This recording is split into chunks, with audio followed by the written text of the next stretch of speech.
The first time I picked up this book, I thought, oh, this is a little corny. You know, I the know. illustrations are like something a fourth grader might like, and maybe even fourth graders might think, oh, this is a little corny. But it's actually really nice that way because it's accessible to everybody.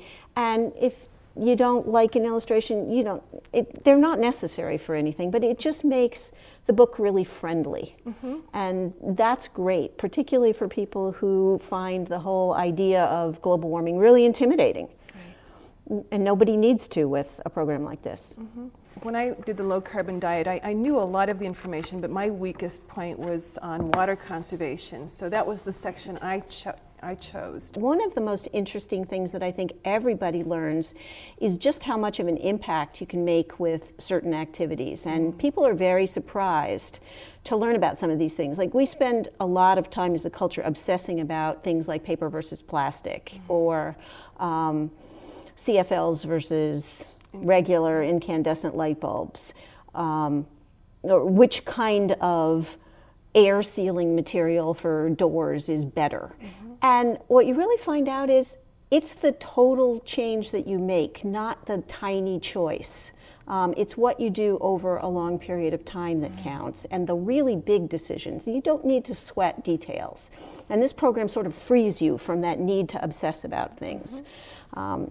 You'll find that really anything you do makes a difference, and that's a pretty freeing thing to realize. We can make some really substantial changes in our lifestyles and our behaviors and the way we use energy without having to really give up anything that's particularly important.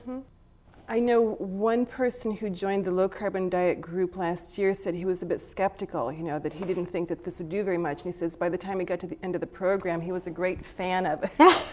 Well, that's a nice compliment. It really was. That's great to hear. And I suppose that people think that they might pick up one or two or three things that you can get out of it, but what you really do is get the whole picture. Yes. I mean, a really good understanding of your whole impact on the environment, and you can start chipping away things one at a time. It gives you a starting place. It gives you a process to go through to understand all the different components of sustainability and how to reduce your carbon footprint. Another thing that I think this program does for a lot of people is it makes them realize that we're all in this together in a way that is not necessarily obvious to people, and that we can't do it all alone. So it really puts more pressure on our policymakers at a state level and at a federal level to really knuckle down and do the hard things that they have to do so that we can survive as a world. I think people who've taken this program just become more passionate about they have higher the planet. expectations, They higher do. Standards they do for themselves and for others. For others, yeah, that's where it's really different. Because you can only make so much difference as one individual, but when you put all of the people together, it's like voting. One person's vote very rarely makes much of a difference, but you put hundreds and thousands and millions of people together and you can move the world. Exactly. Once you find out that you can have these water-saving devices in your home, where you can choose to have renewable energy versus fossil fuel energy, once you realize that you can perhaps advocate for better transportation, mass transportation choices in your community, you recognize that you have a voice and you can start sharing your desires, if you will, with the leaders to help make a difference in your community.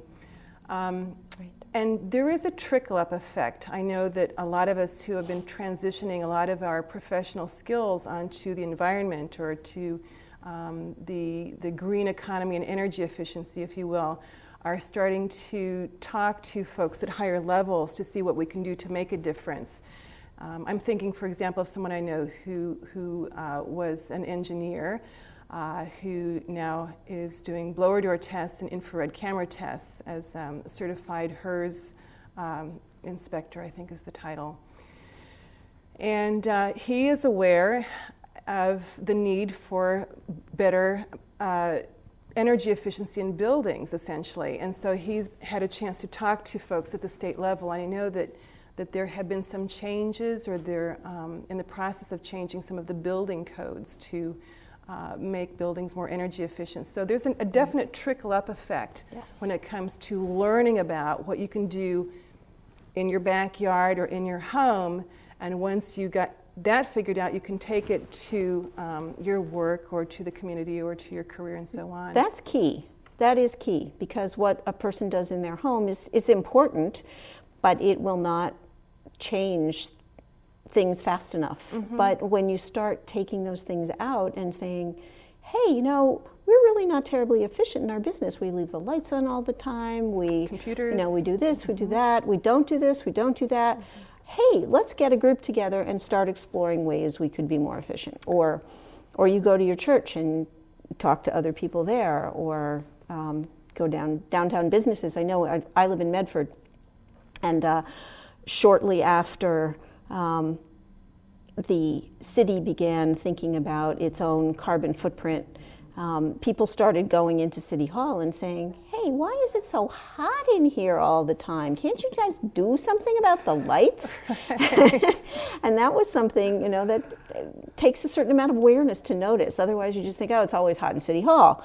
And you don't really think beyond that. So I think it's important, especially right now with our economy in such dire straits, that when you cut carbon, you also tend to spend a good deal less on energy. Yes. And that frees up money for other essential things like paying the mortgage and being able to get to work. And people don't often think about the fact that when they turn on or off a light, it's actually causing carbon to be emitted somewhere else, and that whole thing is a circle. And if you are more careful about your use of carbon, you will see it in your pocketbook, and you'll be grateful. I'm glad you brought that up. The first year that I did the low carbon diet, I lost about 5,000 pounds and saved $700 the first year. Wow. Yes, it was huge. I mean, I cut my electricity use practically in half, and natural gas 30%.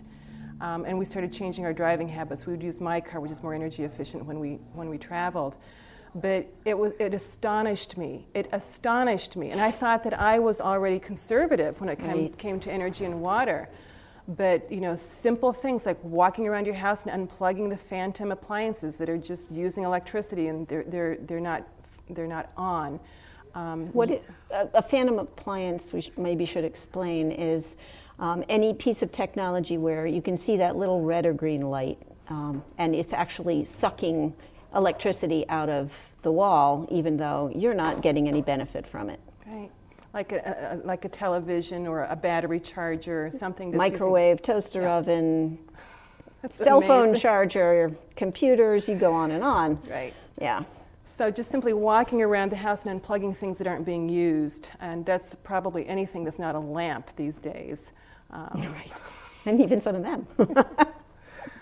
So energy efficiency is one thing that saves you a lot of money. You know, unplugging your phantom appliances. If you get something new, make sure it's Energy Star if it uses electricity. I know that I've started using a solar, clothesline, a solar-powered, what's it called, like a solar-powered clothes dryer, the clothesline. I didn't quite get that out right. It's like, yeah, they are. It's always solar-powered. Clothesline made a dramatic change for us, and also having a wooden clothes rack in the wintertime indoors. But I personally am one of those people who will never give up my dryer unless they drag it out of my house. And I know there are people like me out there. So I give you a lot of credit for doing that, but that's not a choice I would make. I make other choices instead. So I just, again, want to make that point that you don't have to put on a sweater. You don't have to dry your clothes on a clothesline. Mm-hmm. There are different ways. Make the choices you want to make. Mm-hmm. Yeah. Yeah. I know in our home, I think I learned this from someone who's done something similar. The clothesline, unplugging phantoms, and switching light bulbs to the energy-saving light bulbs saved 30% of our energy, our electricity.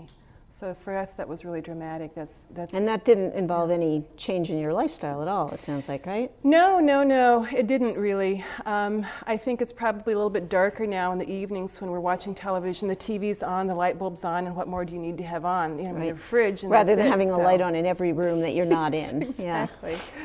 So simple changes, and it's the first change that's probably the most challenging. It's taking the first step. And I think that this book helps you take not only the first step, but helps you figure out all the other different steps. And right, because you're not doing it alone. yeah, I love the community.